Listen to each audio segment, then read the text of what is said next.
আমরা আর ওই ফেলানির মতো চুলে থাকতে দেখতে চাই না।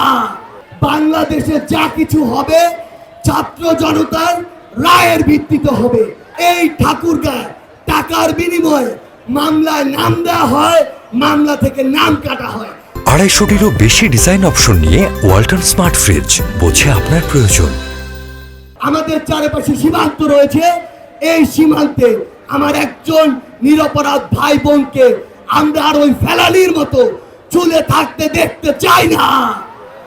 আমাদের জায়গা থেকে স্পষ্ট বার্তাটি হচ্ছে, যদি আজকের পর থেকে এমন কোনো ঘটনা ঘটে, হয় তার উপযুক্ত বিচার করা হবে, তাহলে বাংলাদেশের ছাত্র জনতা বিজেপি থেকে শুরু করে যারা যারা সম্ভব তারা সকলে মিলে কিভাবে আমাদের ওই রাষ্ট্রগুলোকে জবাব দিতে হয় সেটি আমাদেরকে একসাথে আবার দেখিয়ে দিতে হবে। এই যে দবিরুল এমপি, সেই এমপিকে তো আপনারা ভোট দিয়ে নির্বাচিত করেছেন, যদিও ভোট হয়নি কিন্তু তার পক্ষে সাফাই গিয়েছেন। সেই এমপি কি করেছে? আপনাদের জমিগুলো দখল করেছে, নামকা আসতে কিছু টাকা দিয়েছে আর জমি নিজের নামে লিখিয়ে নিয়েছে। সেই জায়গায় তারা তাদের ওই এলাকাটিতে কি করেছে? একটি পরিবারতন্ত্র প্রতিষ্ঠা করেছে। এমপি দেখেন কে? ওই পরিবার। চেয়ারম্যান দেখেন কে? ওই পরিবার। উপজেলা পরিষদে যান, ওই পরিবার। ইউনিয়নের মেম্বার দেখেন, ওই পরিবার। ছাত্র জনতা কি এই পরিবারতন্ত্রকে আর সমর্থন করে?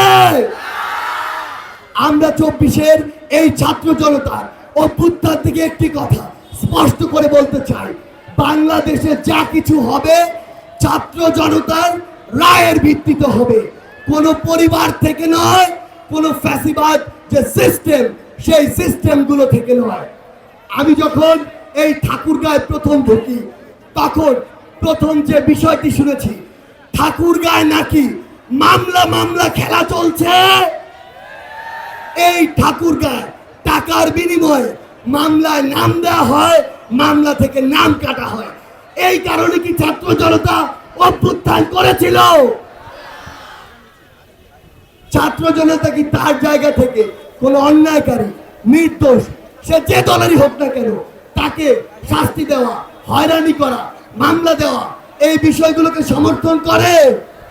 সবচেয়ে গুরুত্বপূর্ণ যে বিষয়টি সেটি হচ্ছে, আপনি যদি আজকে কোনো অন্যায়কে সমর্থন করেন, মনে রাখবেন এই অন্যায়ের কারণে যে সিস্টেমটি প্রতিষ্ঠিত হবে, সেই সিস্টেমটি দ্বারা অবশ্যই সামনের কোনো একদিন আপনি, আপনার পরিবার, আপনার আত্মীয় স্বজনের কেউ না কেউ অবশ্যই সেই অন্যায়ের শিকার হবে।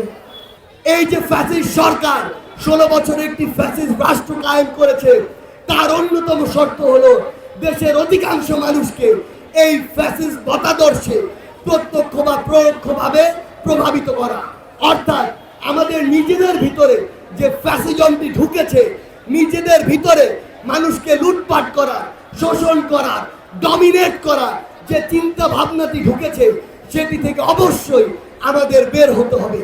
আমরা যদি আমাদের ঘর থেকে এই নোংরা সিস্টেমগুলোকে, এই মানুষগুলোকে ত্যাগ করতে পারি, উপেক্ষা করতে পারি, সরিয়ে রাখতে পারি, আমি আপনাদেরকে বলে দিচ্ছি যে সিস্টেম সংস্কারটি ঘর থেকে শুরু হবে, সেটি একদিন সমাজে পৌঁছাবে, জেলায় পৌঁছাবে, বিভাগে পৌঁছাবে, রাষ্ট্রে পৌঁছাবে।